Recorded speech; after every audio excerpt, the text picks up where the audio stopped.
And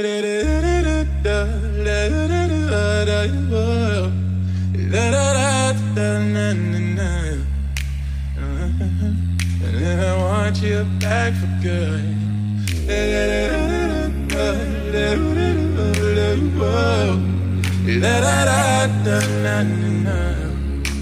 want you back. I want you back for good. Oh yeah. Hi, I'm here at Las Casas, Filipinas, and I'm all alone here. And malakas ang ulan. Alam mo, pabugso-bugso ang ulan. Babagsak ang ulan, biglang iinit. So ulan naman. But still, the place is really wonderful. Grabe ang ganda. Parang ano siya, Spanish era. So, maganda siya maglakad-lakad. Kahit ano, maulan. Okay na rin ito. Kaysa sa naman sobrang init.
Thank you.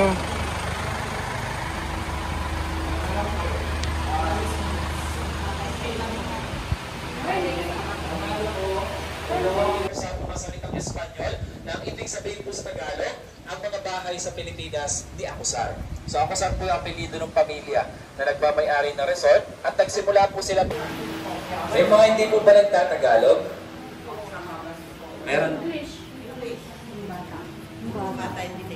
Sige po, translate ko na po. Pero supportahan niyo po ako, baka lugoy na mag-epic po. Ano po kapag yung audition po kaya ito po mag-epic po sila po.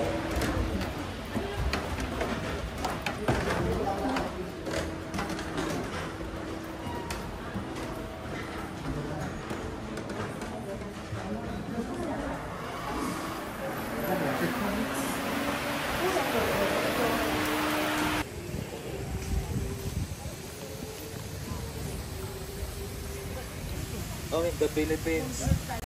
They are just a production. So mostly the second floor of the house is made of wood. That's the original parts that is dismantled and they transfer here. And the flooring of this house, this is the original floor. And we called it Pietrachina, those stones. So Pietrachina was used by the... Nasa Parawan group po, By the way, this house where we are right now, so this is our Casa Lubao from Lubao, Pampanga. Walang yan. Yes po.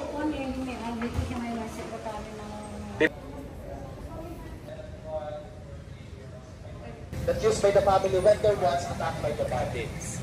But when the bandits was found, that secret passage, unfortunately the family were trapped and killed. Yes, except for one girl named Lumabuz's original location. So it has space in the flooring where the owner dropped the leftover food to feed their animals underneath, like chicken, duck, and etc. And then now here in Las Casas, Casa Cagayan, that's our hotel. So mostly it was being occupied by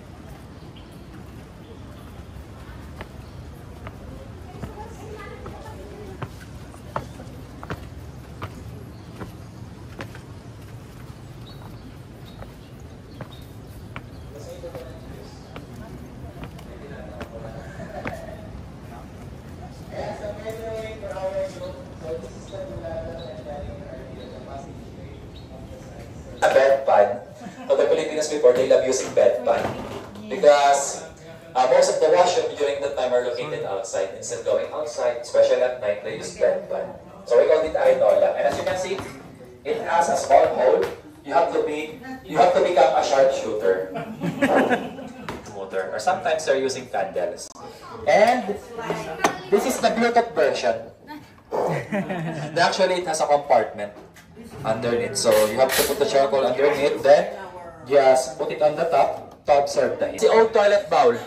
And as you can see, it has two holes.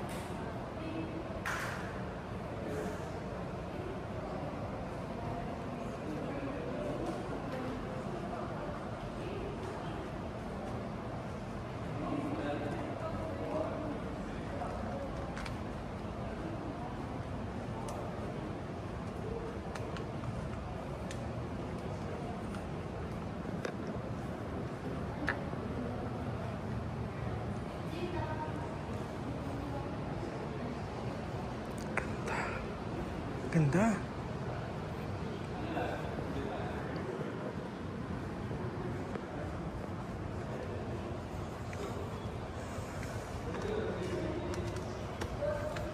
Grabe.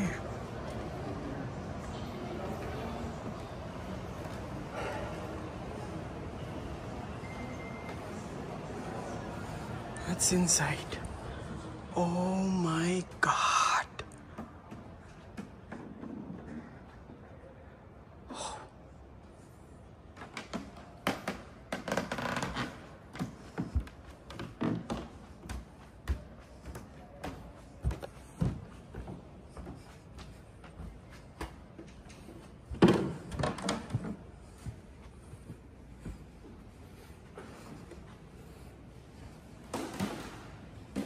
At this time, I'm going to the restaurant. I'm looking for it. Medyo mahirap hanapin kasi hindi siya mukhang restaurant. Pa siyang ancestral house. Ginawang restaurant. Yun ang mode of transportation here. Ang jeep.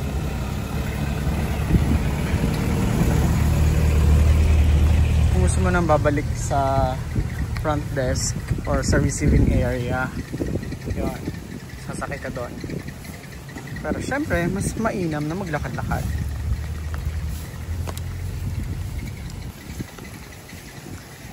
So ayun, yung mga taong pumapasok, yan pala ang kusina ni nanay.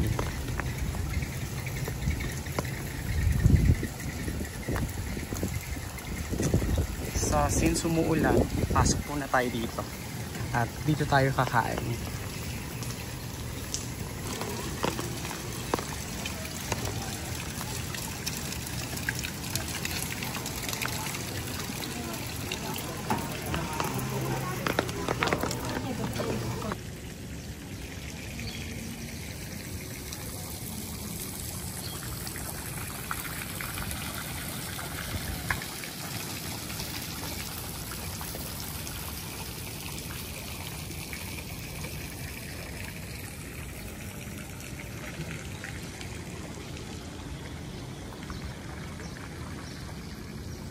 Pinas niya ako saan.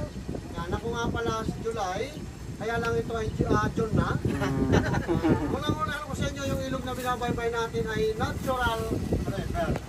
Kung saan talaga totally yung dating ilog na maliit ay pinalaki ito. Lumaki ito, naging kombinasyon ng dagat. Kapag daw sa nito ng misa o kaya kasal. Marami na rin talagang kinasal dyan. Kaya lang yung mga kinasal na yun, hindi lang namin alam kung hanggang ngayon ay sila pa rin. Wala niya, may kinasal na isang araw, hindi lang din ako sure kung sila ay tatagal. Diba po ha? Siguro nakapag-dyan na kayo ng walking tour, ano? Yung nasa kanan natin na bahay, siguro napasok nyo na yan. Yan yung ating Binyan, Laguna. Bahay pa po yan ng nanay ng ating pambansang bayaning Jose Rizal, na si Chodora Alonso.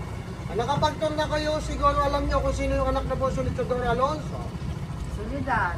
Sino po? Solidad. Si Solidad na ba? Hindi ba si Pia Alonso? Sana naging manogang si Dominic, no? Kung kayo ay nanood ng pelikula ni Nina Luna, yan po yung bahay na pinagshootingan sa kanya. Kung saan dyan sa pinatay sa kanyang movie.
Kasi pa Manila, Las Casas, dalagang oras ang travel nito, by boat po yun.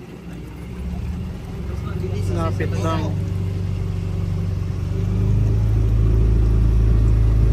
Ito ay tayo naglalaro yan ng Kingpin. Nasa harapan natin, ito yung replica ng ating Estero de Binondo. Yung Estero na tinatawag naman nila noon na Chinatown. Kaya naman tinawag nila ng Chinatown, nauso kasi noon yung naglalako na nagdudula sa Estero de Binondo. Kaya lang, hindi ako sure hanggang ngayon kung buhay pa yung ating Estero sa Manila. Ito po yung kaunang-unang na naging Chinatown, yung ating Estero de Binondo. Yan, yung mga nasa kanang side, yung mga gusali mula rito hanggang doon sa dulo, mga hotel lang po yan. Yan na po yung tinatawag namin dito ng mga accessoria. Hindi naman nagano siya ng 2 hanggang 3 naman sa katao. Naglalaro naman siya ng 8,000 to 10,000. Diyan ang chicken ng mga tao. Opo yan, ang mga hotel ko yan. Gusto nyo mag-chicken, mag-overnight.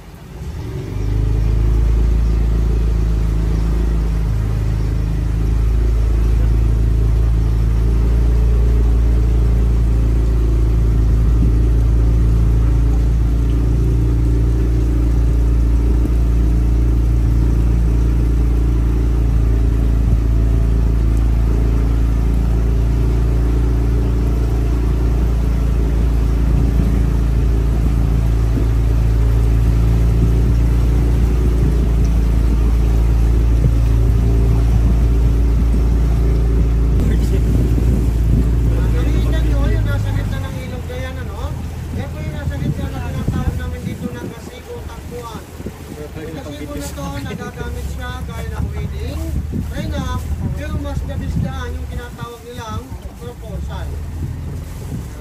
Kaya maganda sa proposal kasi hindi makakatanggi yung babae. Lalo na kung hindi siya marunong maglangoy. No choice po siya. Yan, ang kasi kung takbuhan.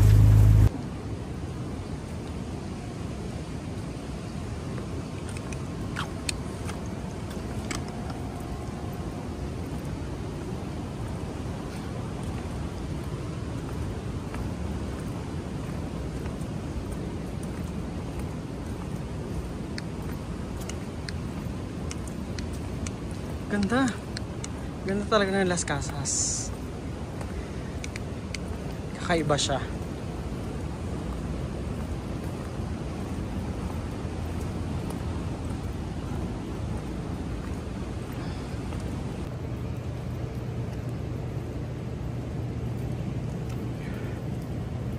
To be, 'cause all I gotta be.